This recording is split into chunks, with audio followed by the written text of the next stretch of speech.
Hi all, നമ്മൾ chain stitch ചെയ്യാൻ കഴിഞ്ഞ വീഡിയോയിൽ പഠിച്ചല്ലോ.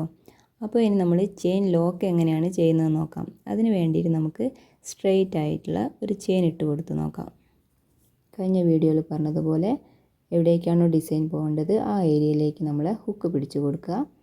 എന്നിട്ട് ഇങ്ങനെ നമ്മൾ ചെയിൻ ഇട്ട് കൊടുക്കുക. ഇങ്ങനെ സ്ട്രെയിറ്റ് ആയിട്ട് ചെയിൻ ഇട്ട് വരിക.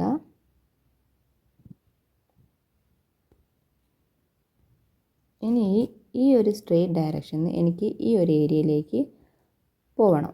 അപ്പോൾ ആ ഏരിയയിലേക്ക് പോകാൻ വേണ്ടിയിട്ട് ഞാൻ ഡയറക്റ്റ് ആയിട്ട് ഈ ഒരു ഏരിയയിലേക്ക് ഇങ്ങനെ ചെയിൻ ഇടുകയാണ്.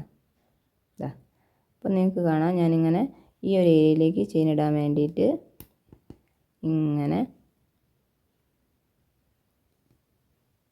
ഇങ്ങനെ ഇട്ടുകൊണ്ടിരിക്കുകയാണ്. ഇങ്ങനെ അപ്പോൾ ഇപ്പോൾ ഇങ്ങനെ ഇട്ടപ്പോൾ ഇപ്പോൾ കാണുമ്പോൾ നമുക്ക് വലിയ കുഴപ്പമൊന്നും തോന്നില്ല. പക്ഷേ നമ്മൾ ഈ ക്ലോത്ത് നമ്മൾ ഫ്രെയിമിൽ നിന്ന് ഊരിക്കഴിഞ്ഞിട്ടുണ്ടെങ്കിൽ ഈ ഒരു കോർണർ ഉണ്ടല്ലോ, ഈ ഒരു കോർണറിൽ ഇട്ട് കൊടുത്തിട്ടുള്ള ഈ ത്രെഡ് ഫ്രണ്ടിലേക്ക് ഇങ്ങനെ പോരും. അപ്പോൾ നമ്മൾ ഈ കോർണേഴ്സ് നീറ്റായിട്ട് നമുക്ക് കാണാൻ കഴിയില്ല. അപ്പോൾ ഈ കോർണേഴ്സൊക്കെ നീറ്റ് ആവാൻ വേണ്ടിയിട്ടാണ് നമ്മൾ ചെയിൻ ലോക്ക് ഇട്ട് കൊടുക്കുന്നത്. കോർണർ ഏരിയയിലാണ് നമ്മൾ ചെയിൻ ലോക്ക് ഇടുന്നത്. അപ്പോൾ ചെയിൻ ലോക്ക് എങ്ങനെയാണ് ഇട്ട് കൊടുക്കുന്നതെന്ന് നോക്കാം. ഇപ്പോൾ നമ്മൾ വീണ്ടും ഈ ഒരു കോർണർ ഏരിയയിൽ ഇതാ ഇങ്ങനെ ഒരു ചെയിൻ ഉള്ളിൽ കൂടി എടുത്തിട്ട് നമ്മൾ ഏറ്റവും ചെറിയ ചെയിൻ, അതായത് നമ്മളെ ഈ ക്ലോത്തിൻ്റെ ഒരു 2-3 ഇഴകളുടെ വലിപ്പത്തിലുള്ളൊരു ചെയിൻ ഇട്ട് കൊടുക്കുക. അതേ ഡയറക്ഷനിൽ തന്നെയാണ് നമ്മൾ ആ ചെറിയ ചെയിൻ ഇടുന്നത്.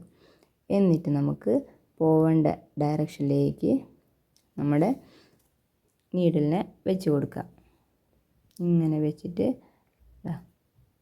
ഇങ്ങനെ പോവുക. ഇനി ഈ ഡയറക്ഷൻ മാറ്റിയിട്ട് ഇതേപോലെ എനിക്ക് പോവേണ്ടത് ഇതിൻ്റെ മുകളിലേക്കാണ്. അപ്പോൾ മുകളിലേക്ക് ഞാൻ നേരത്തെ പോലെ ഡയറക്റ്റ് ആയിട്ട് ഇവിടേക്ക് പോയിട്ടുണ്ടെങ്കിൽ ഇവിടുന്ന് ഈ ത്രെഡ് മുകളിലേക്ക് പൊങ്ങിപ്പോരും. അപ്പോൾ എന്ത് ചെയ്യാം, ഇതേ ഡയറക്ഷനിൽ തന്നെ നമ്മൾ വീണ്ടും ഒരു ചെറിയ ചെയിൻ ലോക്ക് ഇട്ട് കൊടുക്കുക. നേരത്തെ പറഞ്ഞല്ലോ അതുപോലെ ചെറിയൊരു ചെയിൻ ലോക്ക് നമ്മൾ വീണ്ടും ഇതേ ഡയറക്ഷനിൽ ഇങ്ങനെ ഇട്ട് കൊടുക്കുക. ഇതാ എന്നിട്ട് നമ്മൾ വീണ്ടും നമുക്ക് ഏത് ഡയറക്ഷനിലേക്കാണോ പോകേണ്ടത് അവിടേക്ക് വീണ്ടും ഇങ്ങനെ ചെയിനിട്ട് പോവുക. അപ്പോൾ നമ്മുടെ കോർണേഴ്സ് നല്ല കറക്റ്റായിട്ട് കിട്ടാൻ വേണ്ടിയിട്ടാണ് നമ്മൾ ഈ ചെയിൻ ലോക്ക് യൂസ് ചെയ്യുന്നത്. ഓക്കെ.